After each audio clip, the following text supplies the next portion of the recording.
हाय scholars, आज हम लोग पढ़ने वाले हैं जीओसी का अगला लेक्चर, जिसमें हम लोग जानेंगे आज इक्विवेलेंट स्ट्रक्चर्स के बारे में, extended and cross conjugation in resonating structures. हम लोग रीजोनेटिंग स्ट्रक्चर्स के अगले लेक्चर में बढ़ते हुए, जैसा कि आप सभी जानते हैं, सबसे पहले हमने आपको रीजोनेटिंग इफेक्ट बताया, उसके बाद रीजोनेटिंग स्ट्रक्चर्स ड्रॉ करना सिखाया, उसके बाद हमने आपको बहुत 5 स्टेप्स के कॉन्सेप्ट से, जिसमें 5 स्टेप्स हमने आपको बताई थी, कोई भी रीजोनेटिंग स्ट्रक्चर्स गिवन हो बहुत आसानी से स्टेबिलिटी अरेंज कर लेंगे। Increasing order, decreasing order, most stable, least stable, बहुत आसानी से हम लोग कर लेंगे। वो भी लेक्चर हो चुका है। उसके बाद बहुत जल्दी ही हम लोगों ने localised and delocalised lone pair का भी कॉन्सेप्ट क्लियर कर चुके हैं, जहां से आईआईटी एडवांस और एव जैसी एग्जाम जो पहले होती थी, अब तो लगभग में नीट में ही सब आ चुका, उसमें एक क्वेश्चन आ ही जाता था। तो वो भी हम लोग लेक्चर कंप्लीट कर चुके हैं कि लोकलाइज्ड डीलोकलाइज्ड लोन पेयर आखिरकार है कौन से, कौन सा कंजुगेशन उसमें अप्लाई होगा, ये भी लेक्चर हो चुका। और आज का जो लेक्चर हमारा है बहुत ही बेहतरीन लेक्चर है, बहुत प्यारा सा और बहुत ही छोटा सा कॉन्सेप्ट है, बहुत अच्छा आज हमारा लेक्चर होने वाला है। वो है इक्विवेलेंट रीजोनेटिंग स्ट्रक्चर। हम यहाँ पे मुख्य बात ये होने वाली है कि किन रीजोनेटिंग स्ट्रक्चर्स को हम इक्विवेलेंट कहेंगे, और यहीं पे एक छोटा सा और हम लोग कॉन्सेप्ट्स पढ़ने वाले, extended and cross conjugation. 2 terms और पढ़ेंगे यहाँ पे, जो कि जब बहुत ज्यादा टफ क्वेश्चन करना होता है। देखिए भाई, जब हम लोग नीट और आईआईटी मेन एडवांस जैसी एग्जाम्स में बैठने जा रहे हैं, तो हमें हर तरह से मजबूत होना चाहिए। तो हमने एक चीज बेटा कोशिश करने, हमारी बराबर कोशिश है कि पहले तो हम जो हमारा मुख्य टॉपिक है उसे क्लियर करते हैं, उस पर एक लेक्चर देते हैं, फिर उसके एप्लीकेशन पे लेक्चर लेके आते हैं, फिर कुछ ऐसे पॉइंट्स जो बहुत हॉट पॉइंट्स होते हैं, कहीं ना कहीं एग्जाम में टफेस्ट कंडीशन में आपसे पूछ लिए जाते हैं, तो उनके लिए अलग लेक्चर हम छोटा सा लेक्चर बनाते हैं और बहुत आसान वे में, इजी वे में समझाने की कोशिश करते हैं, जिससे कि आपको एग्जाम में वो टॉपिक टफ ना लगे। जैसे कि इससे जो पिछला लेक्चर हमने आपको दिया था, लोकलाइज्ड डीलोकलाइज्ड लोन पेयर इन रीजोनेटिंग स्ट्रक्चर्स, आपने देखा होगा, छोटा सा लेक्चर है, उसमें केवल एक बात पे ही हमने जोर दिया है कि लोकलाइज्ड डीलोकलाइज्ड लोन पेयर कैसे पहचानेंगे। और पता है कॉम्पिटिटिव एग्जाम्स में ये localised and delocalised lone pair electron calculate करा दिए जाते हैं और मल्टीपल ऑप्शंस में दे दिए जाते हैं, तो वो लेक्चर जरूर आप लोग देख लीजिएगा। और आज जो उसी तरह से जैसे लोकलाइज्ड डीलोकलाइज्ड जैसा लेक्चर था, स्पेशल था, वैसे ही आज एक और लेक्चर लेके हम आपके लिए आए हैं, इक्विवेलेंट रीजोनेटिंग स्ट्रक्चर्स। इन स्ट्रक्चर्स का बेटा दूसरा नाम और हो सकता है, इन्हें और हम लोग कह सकते हैं कैनोनिकल रीजोनेटिंग स्ट्रक्चर्स भी कह सकते हैं। क्लियर? तो बेहतरीन लेक्चर होने वाला है आप सभी का टेंजेंटस केमिस्ट्री वर्क में। एक बार फिर स्वागत है, और आप इसी तरह से अपना प्यार, अपना साहस हमें देते रहिए, जिससे सर अच्छे से अच्छे लेक्चर को तैयार करें और इजी वे में आप तक पहुंचाएं, जिससे हम सब मिलकर इस केमिस्ट्री को बनाएं आसान, और टेंजेंटस वर्ड को धीरे धीरे स्टेप बाय स्टेप इतना मजबूत करेंगे हम सब मिलके कि लोग जानेंगे अगर केमिस्ट्री मीनिंग टेंजेंटस केमिस्ट्री वर्ड। चलिए देखते हैं कैनोनिकल रीजोनेटिंग स्ट्रक्चर्स। मीनिंग एक ही बात है, इससे कहें या इससे कहें, एक ही बात है। तो जैसा हम लोग रीजोनेटिंग स्ट्रक्चर्स बनाना सीख चुके, कंजुगेशन कॉन्सेप्ट बहुत अच्छे से जान चुके हैं, चीज़ों को अच्छे से समझ चुके हैं, तो आज इक्विवेलेंट स्ट्रक्चर्स पे बात करेंगे क्या होते हैं। तो बेटा अगर यहाँ पे एक लाइन में इनके बारे में लिखें तो हम लोग लिख सकते हैं, द रीजोनेंस स्ट्रक्चर्स विच है पोटेंशियल एनर्जी, विच है सेम पोटेंशियल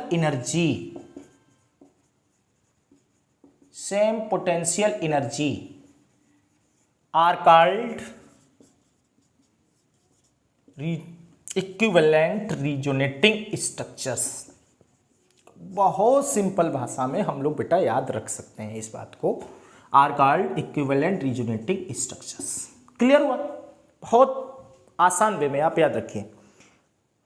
अब आपके पास समस्या ये आने वाली है कि सर हम कैसे जानेंगे कि क्या किसकी पोटेंशियल एनर्जी डिफरेंट है या किन किन की सेम है। ये हमारे पास सर समस्या आने वाली है। हम नहीं अरे जब भाई अब आप भरोसा भी तो करिए अपने टेंजेंटल केमिस्ट्री पर, जब ये हमने पॉइंट बताया तो ये भी बताया जाएगा, कोई परेशान होने की जरूरत नहीं है, बहुत ईजी वे में बताएंगे आपको। बेटा याद रखिएगा ये जो पोटेंशियल एनर्जी का तो मीनिंग हम सभी जानते हैं। ये पोटेंशियल एनर्जी का मीनिंग हमारी जो स्टेट है, एक्चुअल स्टेट की वजह से जो एनर्जी होती है उसे पोटेंशियल एनर्जी कहते हैं, सिंपल वे। तो ये पोटेंशियल एनर्जी डिपेंड करेगी स्टेबिलिटी ऑफ रिजोनेटिंग स्ट्रक्चर, और इस पे लेक्चर हो चुका है पहले से ही। तो हम लोग देखेंगे अगर 2-3 रिजोनेटिंग स्ट्रक्चर दे दिए गए, उनकी स्टेबिलिटी अलग अलग आती है, स्टेबिलिटी अलग अलग है, तो उनकी पोटेंशियल एनर्जी भी अलग अलग होगी 100%। स्टेबिलिटी का मीनिंग ही है जितना ज्यादा जो स्टेबल होगा उसकी एनर्जी उतनी ही कम होती है। क्लियर हुआ? उसकी जितना ज्यादा स्टेबल होगा उसकी एनर्जी उतनी ही कम होती है। क्या हमारा कहता है, थर्मोडायनेमिक कॉन्सेप्ट कहता है ये। तो यहां स्टेबिलिटी तो डायरेक्ट एनर्जी से रिलेटेड है, तो अब तो सीधा है। अगर स्टेबिलिटी रिजोनेटिंग स्ट्रक्चर्स की अलग अलग है तो पोटेंशियल एनर्जी भी अलग अलग होगी, और जो पोटेंशियल एनर्जी अलग अलग हो गई तो वो इक्विवेलेंट रिजोनेटिंग स्ट्रक्चर्स नहीं हो सकते हैं। क्लियर हुआ? तो जब स्टेबिलिटी हम लोग पढ़ चुके हैं तो पोटेंशियल एनर्जी निकालना क्या बड़ी बात है। वही 5 कॉन्सेप्ट्स हम लोग ध्यान रखेंगे। पहला कॉन्सेप्ट क्या होता है, neutral resonating structure is the most stable. Second point क्या कहता है, विच है greater number of pi bond. अगर न्यूट्रल से नहीं हो रहा तो फिर पाई बॉन्ड देख लीजिए किसके पास सबसे ज्यादा, वो सबसे ज्यादा स्टेबल होगा। उससे भी नहीं हो रहा है तो स्टेबल चार्ज देख लेंगे कि स्टेबल चार्ज का मीनिंग जो इलेक्ट्रोनेगेटिव एटम है उस पर नेगेटिव ही रहना चाहिए, पॉजिटिव नहीं रहना चाहिए। अगर ऐसा है नेगेटिव वाले नेगेटिव है तो ज्यादा स्टेबल माना जाएगा, और जिस पे अपोजिट चार्ज होगा है नेगेटिव बट चार्ज पॉजिटिव है तो वो लेस स्टेबल माना जाएगा। और फोर्थ पॉइंट है सेपरेशन ऑफ चार्ज, मीनिंग अगर पॉजिटिव नेगेटिव के बीच की जितनी ज्यादा डिस्टेंस हो जाएगी चेन में तो वो लेस स्टेबल हो जाएगा। पास पास पॉजिटिव नेगेटिव होंगे ज्यादा स्टेबल होगा। लास्ट क्या था, like in like charge, meaning plus plus pass pass नहीं होने चाहिए, माइनस माइनस पास पास नहीं होने चाहिए। अगर ऐसा हो गया तो वो लीस्ट स्टेबल हो जाएगा। तो 5 पॉइंट आपको ध्यान है। और जो बच्चे हमें नए पहली बार देख रहे हैं इस लेक्चर को, तो तुरंत जाके टेंजेंटस प्लेटफॉर्म को सब्सक्राइब कीजिए और उस पर पहला आप लेक्चर देखिएगा कि रिजोनेटिंग इफेक्ट क्या है, दूसरा लेक्चर देखिएगा स्टेबिलिटी ऑफ रिजोनेटिंग स्ट्रक्चर। दोनों देखने के बाद ये लेक्चर आपके लिए मलाई होने वाला है, मलाई कोफ्ता बन जाएगा, बहुत आसान हो जाएगा आपका। हालांकि 5 पॉइंट्स हमने आपको रिपीट कर दिए हैं। तो मीनिंग ये है जब स्टेबिलिटी निकाल लेंगे, स्टेबिलिटी अलग अलग हो जाएगी तो उनकी पोटेंशियल एनर्जी भी अलग हो जाएगी, और जब पोटेंशियल एनर्जी अलग हो गई तो वो इक्विवेलेंट रिजोनेटिंग स्ट्रक्चर्स नहीं हो सकते हैं। क्लियर हो गया? तो सीधा यहां पे मतलब है कि पोटेंशियल एनर्जी डिपेंड करेगी स्टेबिलिटी ऑफ रिजोनेटिंग स्ट्रक्चर्स पे डिपेंड करेगी। ठीक है बेटा? तो बात हम लोग समझ चुके। अगर स्टेबिलिटी अलग अलग है तो पोटेंशियल एनर्जी अलग होगी, और पोटेंशियल एनर्जी अगर अलग हो जाएगी तो फिर वो इक्विवेलेंट स्ट्रक्चर्स नहीं होने वाले हैं। जैसे एक एग्जांपल लिया हमने आपके सामने है। अगर बात करें, देखिए बहुत आसान वे में आप लोग समझ सकते हैं। ये एग्जाम्पल हमने लिया, ठीक है, इस कार्बन पे प्लस चार्ज है। अगर इसका रिजोनेटिंग स्ट्रक्चर बनाए तो क्या बन सकता है, इस तरह से देखिए। ये पाई इलेक्ट्रॉन्स इधर, क्योंकि पाई इलेक्ट्रॉन तो उछलने कूदने वाले इधर कर दिए, है ना, तो ये पॉजिटिव हो जाएगा, तो ये नया बॉन्ड बन जाएगा, तो एक नया रिजोनेटिंग स्ट्रक्चर हमारा क्या आ जाएगा, इस तरह से, है ना बेटा, इस तरह से। और अगर यही हमने इलेक्ट्रॉन्स इस तरफ शिफ्ट कर दिए होते तो ये बॉन्ड बन जाता, ये पॉजिटिव हो जाता। अब कोई भला प्राणी जो अच्छे से देख रहा है, अच्छा छात्र, अब आप लोग हमें ये बताइए इन तीनों में आखिरकार अंतर क्या है? सही से बताइए, ईमानदारी से। बात तो वही पहले प्लस, यहां स्थिति सेम है। क्या आपको लग रहा है यहां स्टेबिलिटी अलग होगी? कोई नया पॉइंट आ रहा है क्या यहां पे? जैसा ही है वैसा ही है, सेम तो है, देखिए खुद आपको इक्विवेलेंट ऑटोमेटिक लग रहे होंगे। और अगर इनका हाइब्रिड स्ट्रक्चर बना लेते हैं हम लोग, तो हाइब्रिड स्ट्रक्चर क्या बनेगा? इस तरह से,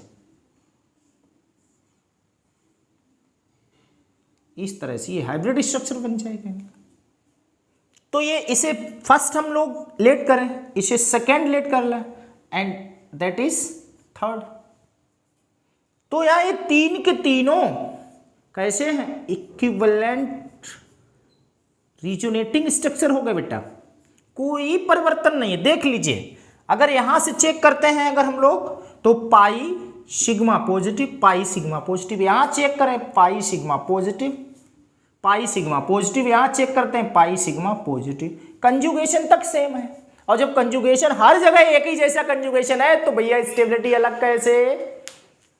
देखिए pi sigma plus, pi sigma plus, pi sigma plus, conjugation तीनों में एक ही है, तो मीनिंग रीजोनेटिंग स्ट्रक्चर में कोई अंतर ही नहीं है, एक ही कंजुगेशन से बन रहे बार बार, कंजुगेशन चेंज ही नहीं हो रहा है।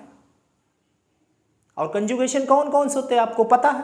पहला pi sigma positive, pi sigma negative, या फिर यहीं पे लोन पेयर भी ले सकते हैं, pi sigma pi, pi sigma free radical, इस तरह से ये सारे कंजुगेशन है। तो यार कंजुगेशन तो ओवरऑल सेम हो गया, तो मेरी स्टेबिलिटी डिफर कैसे? अगर स्टेबिलिटी डिफर नहीं, तो पोटेंशियल एनर्जी डिफर कैसे? वो नहीं अलग हो सकती है। और जब पोटेंशियल एनर्जी सेम हो गई, तो स्ट्रक्चर कैसे हो गए? इक्विवेलेंट कैनोनिकल स्ट्रक्चर्स हो गए। तो ये रीजोनेटिंग स्ट्रक्चर कैसे हैं? कैनोनिकल है। समझ में आया? बात को समझे आप? तो इस तरह से ये हम लोग इक्विवेलेंट रीजोनेटिंग स्ट्रक्चर्स इन्हें कह सकते हैं। क्लियर बेटा? और इसी में एक और एग्जांपल लेते हैं, जैसे CH3 C double bond O, इस तरह से एक और अच्छा सा एग्जांपल हम यहां से लेके चलते हैं, चीजों को समझेंगे, फिर आपको बताएंगे कि कितनी आसानी से हम लोग सीखने वाले यहां पे हैं। एक ऐसा आप लिखते हैं कि जिसमें इक्विवेलेंट नहीं मिलेंगे, पोटेंशियल एनर्जी डिफर होगी, स्टेबिलिटी अलग होगी। चलिए एक बहुत अच्छा, चलिए एसिटिक एसिड ही ले लीजिए, सबसे आसान है ना? तो यहाँ पे लोन पेयर होगा इसके पास, आपने देखा ये बॉन्ड टूटा, ये नेगेटिव ये पॉजिटिव, जैसे ही पॉजिटिव आया ये लोन पेयर इधर भैया भाग आएगा, ये डबल नेगेटिव हो गया, इसके पास डबल पॉजिटिव, ऐसे देख सकते हैं, एक नेगेटिव एक पॉजिटिव कैंसिल आउट, एक नया प्लस नया नेगेटिव बॉन्ड बना देगा। रीजोनेटिंग स्ट्रक्चर्स क्या बन चुका है यहाँ पे? CH3 CO minus, double bond O पे एक प्लस बच जाएगा H। क्या अब आपको ये सकल सूरत में एक जैसे लग रहे? नहीं ना, ये तो न्यूट्रल था, और यहां देखो एक तो ये न्यूट्रल नहीं है, दूसरा क्या है? O पे प्लस आ गया, O तो प्लस कभी बर्दाश्त ही नहीं करता, वो तो नेगेटिव वाला, ये तो अनस्टेबल हो गया, बहुत अनस्टेबल है, और ये स्टेबल है, तो स्टेबिलिटी अलग हो गई, मतलब पोटेंशियल एनर्जी अलग हो गई, तो ये इक्विवेलेंट नहीं है। इसे फर्स्ट लेट करें, इसे सेकेंड, तो ये हो जाएगा first and second resonating structures are not equivalent. Clear हुआ? चीजें समझ चुके। फिर एक बार कॉन्सेप्ट को अप्लाई करते हैं। देखिए बेटा, पाई सिग्मा लोन पेयर, ये कंजुगेशन अप्लाई हो रहा था, और अगर यहां की कंजुगेशन की बात करें, देखिए तो यहां की कंजुगेशन की बात करें तो पाई सिग्मा नेगेटिव, लगभग में कंजुगेशन तो एक ही जैसा आ गया यहां भी, लेकिन मामला गड़बड़ा गया। यहां पे क्या? ऑक्सीजन पे प्लस आ गया, चार्ज स्टेबल नहीं है, थर्ड पॉइंट अप्लाई हो गया हमारा, यहां चार्ज स्टेबल नहीं है, इसमें नेगेटिव होना चाहिए था, इसलिए इसकी स्टेबिलिटी इससे मैच नहीं होगी, ये कम स्टेबल होगा, ये ज्यादा होगा, स्टेबिलिटी अलग होगी, पोटेंशियल एनर्जी भी अलग हो जाएगी।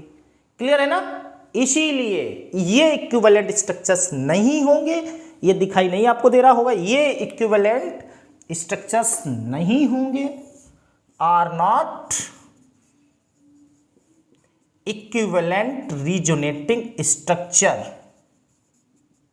क्लियर? और ये हमारे इक्विवेलेंट होंगे। जल्दी से पॉज लेके नोट कर लीजिए।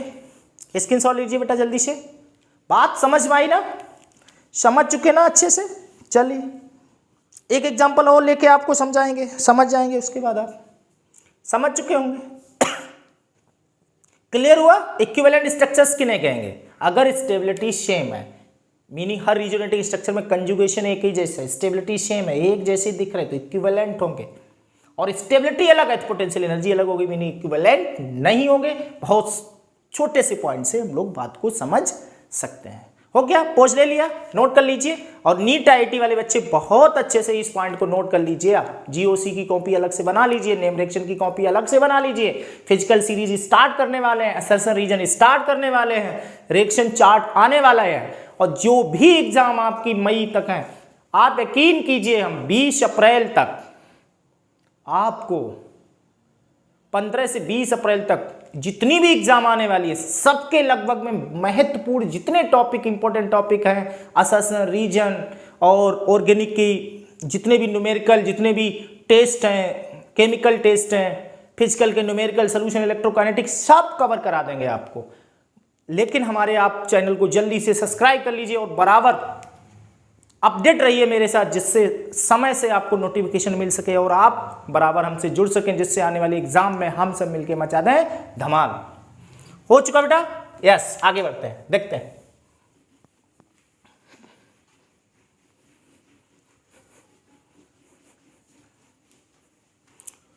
अब यहीं से एक और एग्जाम्पल, छोटा सा अच्छा सा प्यारा सा एग्जाम्पल लेते हैं, उसके बाद हम लोग इस पॉइंट को समझ चुके होंगे। छोटा सा लेक्चर हमने रखा था एक, इसीलिए देखिए जैसे ये है, ये नेगेटिव इस समय, तो यहां हम लोग देख रहे हैं pi sigma negative, pi sigma negative है, ठीक, कंजुगेशन हो गया। अगर इसका रिजोनेटिंग स्ट्रक्चर बना, ये नेगेटिव है, ये इलेक्ट्रॉन दोनों इधर आ जाए तो ये पॉजिटिव, तो ये बॉन्ड बन जाएगा। तो एक रिजोनेटिंग स्ट्रक्चर हमारा ये बनने वाला है। अब ये नेगेटिव यहां आ जाएगा, बॉन्ड यहां बन जाएगा इस तरह से। अगर अब बेटा बात करते हैं हम लोग, तो pi sigma negative, pi sigma negative, conjugation तो सेम है। और अगर इसी को आगे तोड़ दें, ये बॉन्ड हमने, ये नेगेटिव था, इधर तोड़ दिए होते नेगेटिव पॉजिटिव, तो ये बॉन्ड बन गया होता, मतलब इधर हमने तोड़ दिया भाई, तो ये बॉन्ड बन जाएगा, ये नेगेटिव हो जाता, तो एक हमारा रिजोनेटिंग स्ट्रक्चर इस तरह से भी बन जाता। तो ये बॉन्ड बन जाता इस तरह से और ये नेगेटिव हो जाता। क्लियर हुआ? बात आई समझ में? अब देखो, इसे पॉजिटिव नेगेटिव में तोड़ दिया और इसे पॉजिटिव नेगेटिव में तोड़ दें तो एक नया बॉन्ड ये बन जाएगा बेटा इस तरह से, नया बॉन्ड ये बन जाएगा। भाई हमने क्या किया, नेगेटिव पॉजिटिव ये टूट गया, इसे उल्टा तोड़ दें इस तरह, तो ये पॉजिटिव है नेगेटिव, ये बॉन्ड बन जाएगा, ये हो जाएगा नेगेटिव, और ये पॉजिटिव नेगेटिव ये बना देंगे, तो इस तरह से ये स्ट्रक्चर हमारा आ जाएगा। तो हम लोग देख रहे हैं इसके बाद और कौन सा बन सकता, ये उल्टा कर दें तो ऐसा भी तो बन सकता भैया लगभग। तो ये 5 रिजोनेटिंग और इसके बाद हाइब्रिड बना सकते हैं। क्या बन जाएगा? हाइब्रिड इस तरह से नेगेटिव। तो 5 रिजोनेटिंग स्ट्रक्चर बने, 1 2 3 4 5। ओवरऑल अगर बेटा अब यहां पे चेक करें तो देखिए, यहां तो हमें पता है पाई सिग्मा नेगेटिव, यहां देख रहे हैं pi sigma negative, pi sigma negative, यहां देखें pi sigma negative, pi sigma negative, यहां देखें pi sigma negative, pi sigma negative. तो हर जगह सेम कंजुगेशन लाई कर रहा है, देख लिया होगा। और सब इसका मीनिंग, इन सबकी स्टेबिलिटी सेम है, मीनिंग पोटेंशियल एनर्जी सेम है। इट मीनिंग 5 के 5 equivalent, 1 2 3 4 5 are the equivalent resonating structure. जल्दी से नोट कर लीजिए कॉपी में। अब बात आप समझ चुके होंगे, बहुत आसान वे में हमने आपको समझाया है, पॉइंट को समझ चुके होंगे आप। जल्दी से नोट कर लीजिए, आगे बढ़ते हैं। एक छोटा सा पॉइंट और इस लेक्चर में आप समझेंगे। मेरा आज मुख्य टारगेट था इक्विवेलेंट रिजोनेटिंग स्ट्रक्चर समझाना, बहुत ईजी वे में बेटा समझाया है। इसके बावजूद अगर कोई समस्या है तो कमेंट बॉक्स में आप हमें बता सकते हैं और आप हमसे पूछ सकते हैं। आपको पता है कि हमारे लेक्चर के दौरान आपको हमारा नंबर भी मिल जाता है, जिसमें लिखा हुआ होता है टेनीसर का नंबर है। तो आप उस पर हमसे व्हाट्सएप, टेलीग्राम किसी भी तरह से संपर्क में आ सकते हैं। अगर आप उस नंबर से हमें हाय, चाहे आप व्हाट्सएप पे भेज दीजिए, चाहे हमें टेलीग्राम पे भेज दीजिए, अपना हमें नाम भेज दीजिए, हम आपको ग्रुप में ऐड कर देंगे, जिससे आप तुरंत हमारे ऑनलाइन टेलीग्राम व्हाट्सएप ग्रुप से जुड़ जाएंगे और किसी भी तरह की समस्या है वो आप हमें बता पाएंगे, जिससे हम आपकी सॉल्व करने में मदद कर पाएंगे। तो ये हमारा इक्विवेलेंट टॉपिक यहाँ से कवर होता है। छोटा सा 2 मिनट का और एक टॉपिक हम लोग समझेंगे कि क्योंकि कभी कभी एग्जाम्स में आया है, तो जब सारी स्टेबिलिटी का आपने सारी चीज़ें कैलकुलेट कर ली हैं तो एक छोटा सा पॉइंट रह जाता है जहाँ से क्वेश्चन को टप करके आपको परेशान करने की कोशिश की जाती है एडवांस जैसी एग्जाम्स में। तो उस बात को और थोड़ा सा समझ लेते हैं। क्या है एक्सटेंडेड कंजुगेशन? क्या है एक्सटेंडेड कंजुगेशन? और यहीं पे बेटा क्रॉस कंजुगेशन।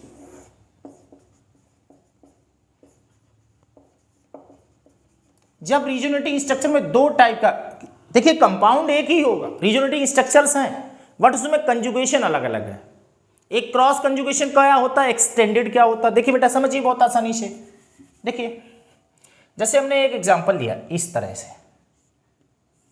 ज़्यादा कठिन नहीं लेंगे, बहुत आसान सा हमने एग्जांपल लिया है।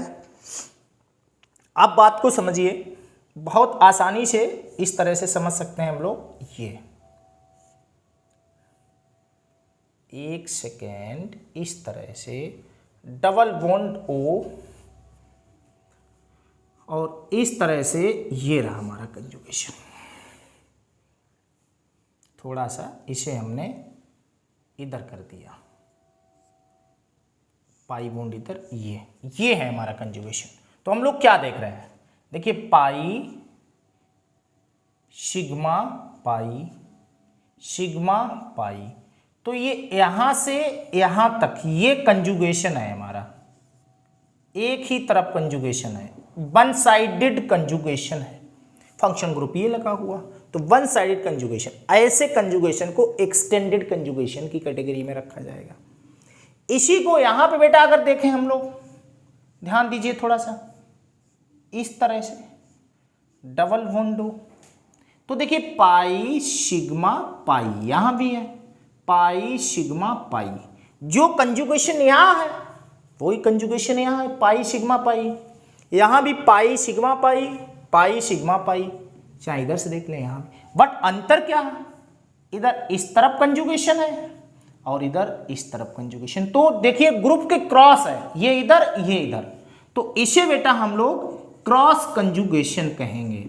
बात समझ चुके होंगे, बहुत आसान वे में इसे क्रॉस कंजुगेशन कहेंगे, that is cross conjugation.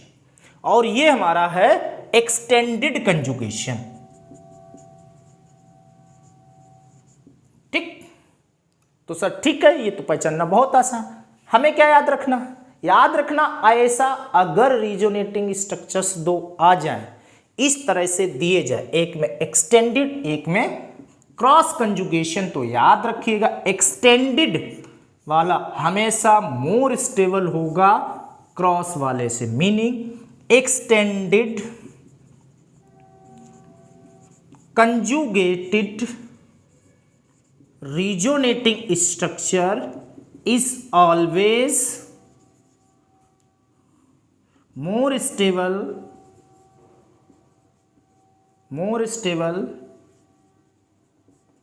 compared to cross conjugation